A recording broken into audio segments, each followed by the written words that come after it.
We call it the perks of citizenship, or a perk of citizenship. And what is that? Being an American overseas. When you go overseas and you're an American, that is a sign of status. And it's kind of, it's always been traditionally a message to the world: mess with an American and you might be in very serious trouble. That was not the case with Joe Biden. Somehow he became, and we became, accustomed to Americans being held in captivity for a very long time and barely a peep out of us. So this guy Fogel, who was released last week, kept in Russia for 1,278 days under Joe Biden. That guy was in prison, and Joe Biden seemed to be totally okay with it. Donald Trump becomes president less than a month ago. 21 days later, this guy is freed. Is there a connection? Of course there is. Overt, covert.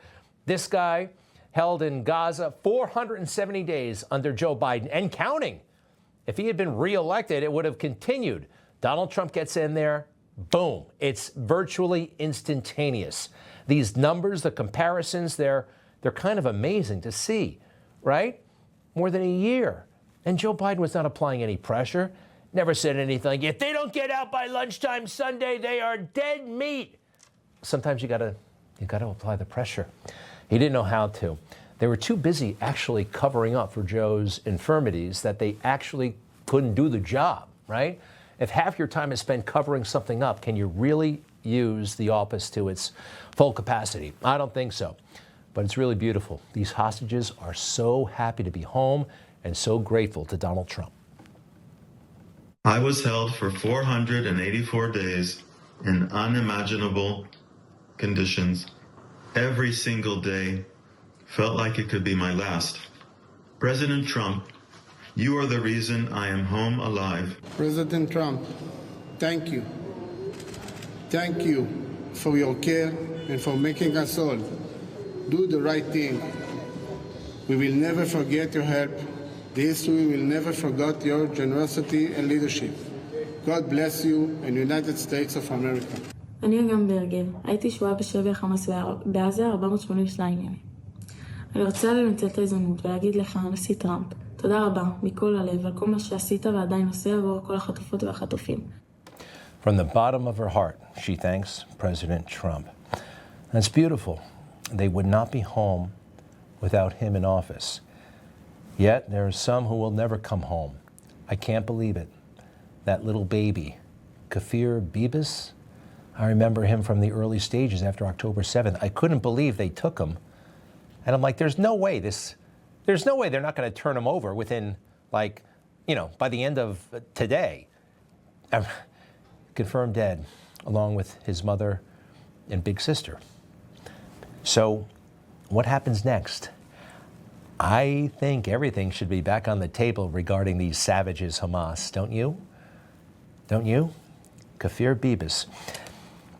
Now, after October 7th, and maybe you remember where you were when you heard the news, that Saturday morning, and all hell had broken loose, like 3 9/11s in terms of the population, Israel.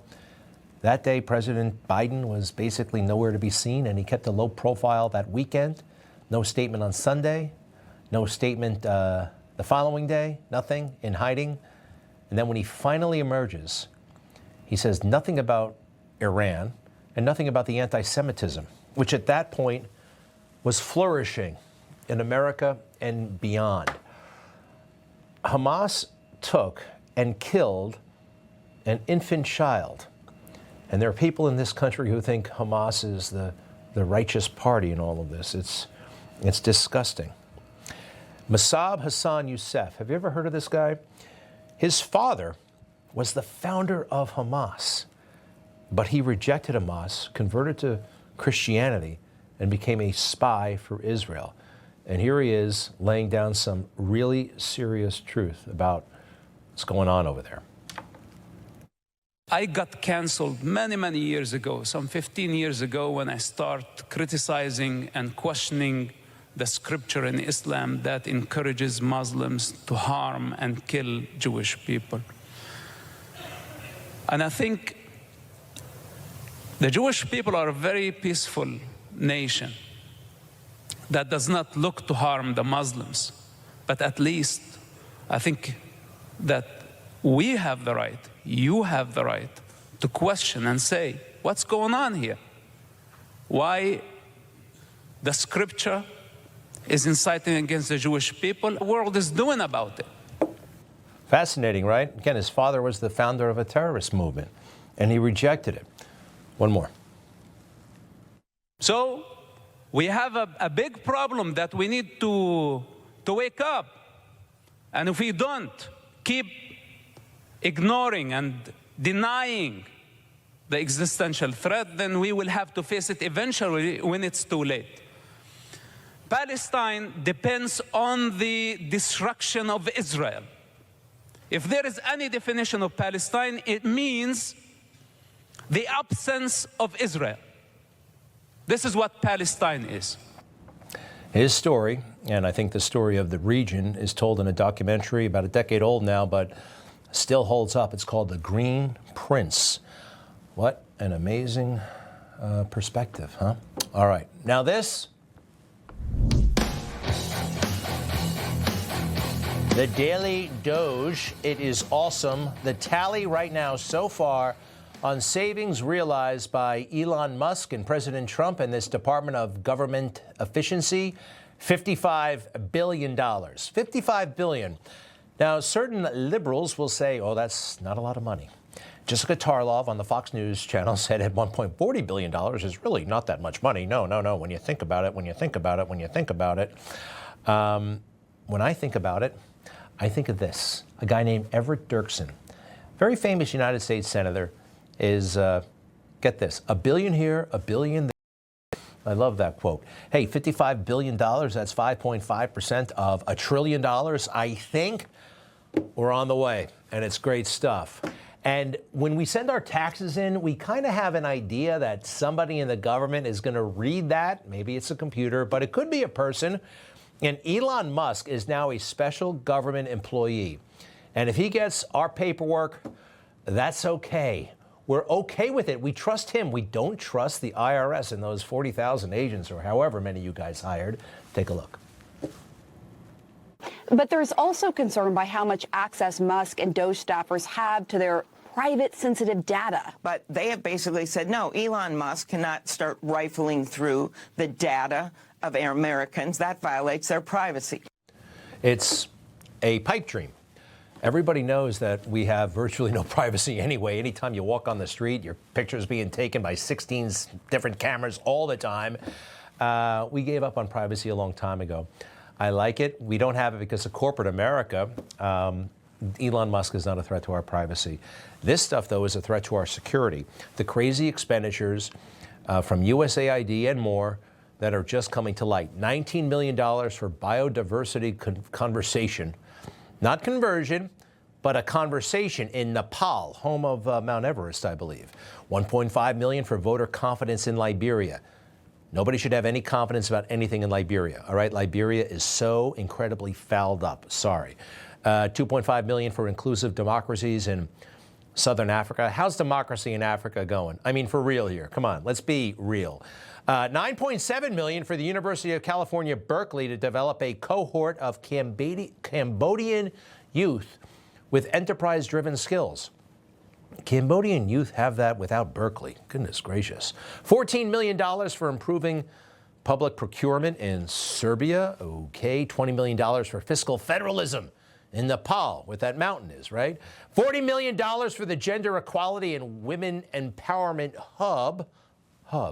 $29 million to strengthen the political landscape in Bangladesh. That'll fix all their problems. $14 million for social. You know this money is going to politicians, right? Our politicians. They're skimming off the top. Everybody knows that. $2 million to develop sustainable recycling models to increase socioeconomic. Skip it. Skip all this junk. It's ludicrous. And we're so happy that that Elon Musk and President Trump are all over it. And to hear the swamp cry about it is kind of amusing when you find out the real story. People are really scared.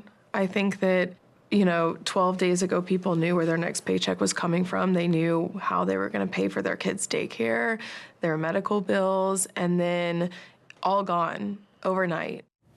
Welcome to the world. Capitalism. We don't have lifetime employment. She, by the way, was a speechwriter. Okay, a speechwriter for Joe Biden, for Samantha Power, a contractor. People lose their jobs all the time in the private sector. Chevron lays off people. Walmart lays off people. You name it, they've been like Kroger, all right? It goes on and on and on like this. Every day, every single day, major employers are cutting back in America. Now what happens to the federal government? Somehow it's a what? It's a tragedy? No, it's not. How about this? Take a look at this, please. As an example, a man has a contract for 3 months, and the contract ends, but they keep paying him for the next 20 years, because nobody ends a contract. You get a lot of that. You have a contract that's a 3-month contract. Now, normally, if you're in a small, in all fairness, it's the size of this thing is so big. Yeah. But if you have a contract and you're in a regular business, you end the contract in 3 months. It's a consultant. Here's a contract for 3 months, but it goes on for 20 years. And yeah, how there's no accountability, and they go on and on and on. And I remember, you know what? I don't hear presidents talk about contracts all that often, but there was another guy who did. And it was suspicious at the time. This is years ago. Joe Biden bragging about some assignment that Barack Obama gave him, believe it or not, to secure the border, right? Take a look at this and his awareness of contracts. For example, in one of the major cities down there, they said the crime rate's terrible. That's why people are leaving this particular city. But we have no street lighting. And the government said, give us the money. I said, I'm not going to give you the money, but I tell you what, show me what you need. I'll get contractors down there. We'll put in the street lights for you because a lot of corruption down there. And guess what? Violence came down. A lot of corruption down there. Joe wouldn't be bringing corruption to the table, would he? How again did he get all this stuff? How again did he get rich? Where's that picture of Rich Joe with his tuxedo and everything like that? Well, Joe has a lot of stuff, from the Corvette to the beach house to the rest of it, to the Rolex watches, to that weirdo studio shot with Annie Leibovitz for some reason, and Hunter Biden hugs him around the neck. He's a well-to-do man, very well-to-do. And USAID is one of his favorite agencies. 2014, again in Guatemala, Joe announces that the United States will also move forward on projects totaling $83.5 million this year. In addition to improved citizen safety in Guatemala, El Salvador, and Honduras, he announced. This includes over $40 million over the next several years to Guatemala to target hotspot communities to reduce the risk factors for youth involved in gangs and drugs. Wow, it all worked. It all worked. Oh, Liz Cheney, by the way, she knows all about the USAID. Before I was elected to Congress, I worked for the State Department and the U.S. Agency for International Development. We saw how rich Joe got. How about Dick Cheney, the old man, and Liz herself? Dick Cheney showed up to Washington, D.C. with absolutely nothing, with a drunk driving conviction, and I think he had just dropped out of college. It's worth $90 million. That's a conservative estimate, by the way. And here's another one for Liz. How much is she worth now? Conservative estimates, $19 million. USAID is rotten. The whole damn system is rotten. And the system is freaking out because they're being exposed. And it's a beautiful thing. Next, please. And one other thing I'll be doing very early in the administration is closing up the Department of Education in Washington, D.C., and sending all education and education work and needs back to the states. We want them to run the education of our children. Republicans, since Ronald Reagan, have been promising to shut down the Department of Education. He is going to do it. The DOE, Department of Education. Here's a little fun fact about that building. The building is actually named for Lyndon Johnson. You see that? The Lyndon Baines Johnson Department of Education building. Lyndon Johnson, another guy who started out dirt poor and then got into government and became super duper rich. Radio stations, TV stations, land, oil, you name it, he had it. Information. Truth is freedom. is Newsmax. It's real news for real people.